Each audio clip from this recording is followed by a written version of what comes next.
একটা নতুন ব্লগ নিয়ে তোমাদের কাছে চলে এলাম। ব্লগটা শুরু করে দিয়েছি কিচেন থেকে, কিন্তু পার্টিকুলার আজকে কোনো রেসিপি তোমাদের সাথে শেয়ার করবো না। এখানে দেখো আলু ভাজা হয়েছে, কুদরি ভাজা, চিচিঙ্গার কাঁকড়ো রেডি করে রেখেছি, ওটা হাতে মেখে ভর্তা করব।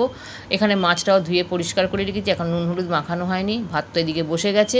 এখানে আর একটা তরকারি করব, এখানে একটা বড়া করব, বড়া করে আলু দিয়ে তরকারি করব। তা সেটা তোমাদের সাথে শেয়ার করব না। এখন ঘড়ির মানে রান্নাটা শুরু করে দিয়েছি 7:30 এরকম, একটু জাস্ট পরে থেকে আমি রান্নাঘরে ঢুকে গেছি। রান্নাবান্না আমার শুরু হয়ে গেছে, এখন ঘড়িতে বাজছে 9:15। তোমাদের শুভ সকাল জানি, আশা করি তোমরা সবাই ভালো আছো। আমি একদম তোমাদের মতোই আছি।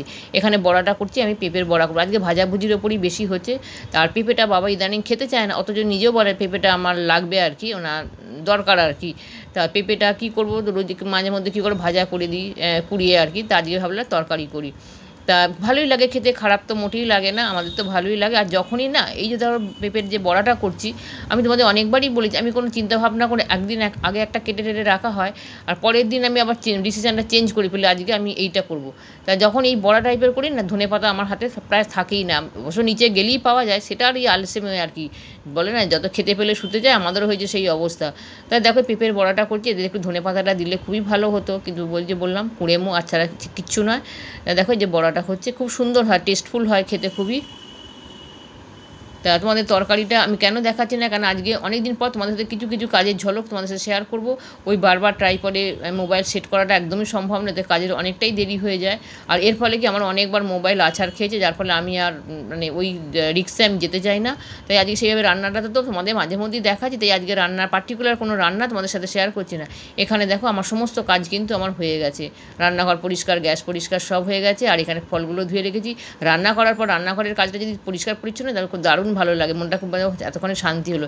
এইবার দেখো এই ক্যাবিনেটটা তোমাদের সাথে শেয়ার করেছিলাম, আর বলেছিলাম যে আমি নিচের তাকে পুজোর বাসন রাখবো, আমার সাইডে দুটো তাক, ওগুলো অন্য বাসন টাসন যেগুলো সব রাখা হয়েছে, আরও অনেক কিছু।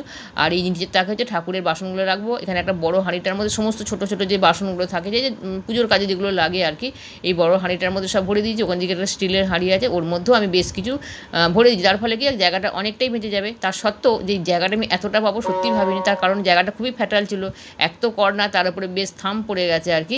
কিন্তু আমি ভাবতেও পারিনি যে এতটা সুন্দর জায়গা পাবো, বেশ অনেকটা, মানে প্রচুর জায়গা।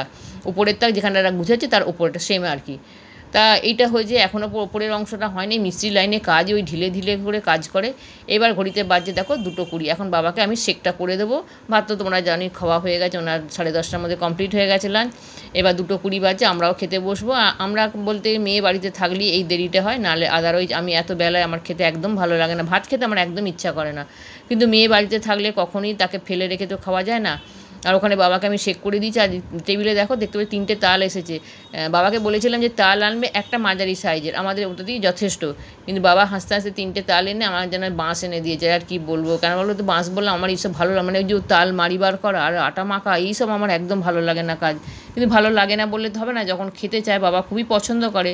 আর তার সঙ্গে কি সিজনের প্রত্যেকটা জিনিসই উনি ট্রাই করতে পছন্দ করেন, আর এটা খাওয়াও উচিত সিজনের প্রত্যেকটা জিনিস। তো ওই জন্য যে করবো। আর 3টে তাল আমাকে, আমার চিন্তা হচ্ছে খেয়ে উঠে বাবা ওইসব চাচাচুচির কাজ একদম ভালো লাগে না, মানে কী বলবো, ওই বসে বসে নড়ে নড়ে তাল বার করে, তালের মাড়ি বার করা, তো এই মানে বিশাল ফ্যাটাল একটা কাজ। এবার দেখো আমি খেতে দিচ্ছি খাবার আর কি, সব 3জনই একসাথে খেতে বসে যাব, খাবারটা রেডি করে। আর খাবার এই যে খেতে খেতে যে ভিডিও করে না, ওটা আমার দ্বারা হয় না গো। খেতে খেতে আমি ভিডিও করতে পারি না, আমি খেতেই পারি না ক্যামেরার সামনে, আমার একটু অস্বস্তি হয়। অনেকে সুন্দর খায় ঠিক কথা, যারা যেটা পারে ঠিক আছে, কিন্তু আমি পারি না, আমি অন ক্যামেরায় আমি খেতে পারবো না।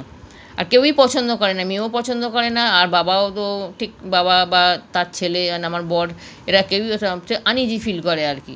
তা সেই জন্য খাবার মানে সেই অংশটা তোমাদের সাথে শেয়ার করবো না, খাবারটা বাড়ছি সেটাই তোমাদের সাথে একটু শেয়ার করছি।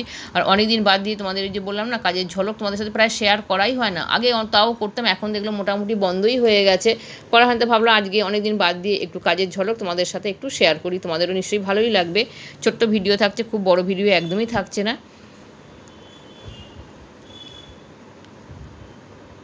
খাবারটা বাড়তে থাকি, বাড়াও একটা বিশাল কাজ, খাওয়ার পর গুছানোও একটা বিশাল কাজ। গুছানোটা সবথেকে বিরক্তির কাজ আমার কাছে। আমার বিরক্তির কাজের মধ্যে এই যে খাওয়ার পর টেবিল গুছানো, সেই খাবারগুলোকে ফ্রিজে ভরা, আটা মাখা। এখন তো শিলনোড়ার পাট উঠে গেছে, তো দেখো শিলনোড়ার পাট উঠে গেছে ঠিক কথাই, তবে আমার কিচেনে সবসময় শিলনোড়া থাকে, সেটা হচ্ছে পোস্ত বাটার জন্য। পোস্তটা শিলে বাটলেই ভালো হয়। খেতে থাকি, পরে আসছি তোমাদের সামনে। এখন সন্ধে হয়ে গেছে, ওদের খেতে দিয়ে দিয়েছি। সন্ধেবেলা একটু হালকা টিফিন চলে। আর এখানে দেখো সবাইয়ের জন্যই কিন্তু চাটা বসিয়ে দিয়েছি। দিদি এসে গেছে, দিদিকে রাতে রান্না করায়নি, ও সবজিগুলো কেটে ধুয়ে রাখছে আর কি পরের দিনের জন্য। রাতের রান্নাটা আমি করব, সেটা কি করছি সেটা অবশ্যই তোমাদের সাথে শেয়ার করব। আর রাতে হচ্ছে আমরা চাউমিন খাবো, অনেক দিন খাওয়া হয় না, আর রোজ রোজ একই খাবার মানে ভাত রাত খেতে ভালো লাগে না।